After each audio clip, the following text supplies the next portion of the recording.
तो गाइस मैं आ चुका हूँ, अभी देख सकते हैं घूमते घूमते श्री लक्ष्मी नारायण मंदिर के पास।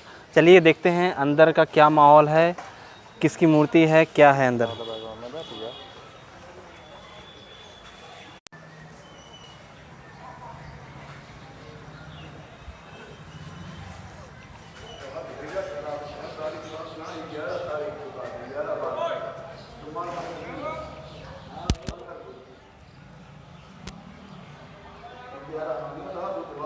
नमस्कार सर जी।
तो गाइस श्री लक्ष्मी नारायण मंदिर में श्री राम, श्री कृष्ण और बाकी सभी देवताओं की लीलाओं का चित्रित वर्णन किया गया है, मतलब चित्र के द्वारा वर्णन किया गया है। देख सकते हैं बहुत ही सुंदर सुंदर इसमें जो है कलाकृतियाँ लगाई गई हैं, बहुत ही सुंदर सुंदर आर्ट बनाया गया है, देख सकते हैं।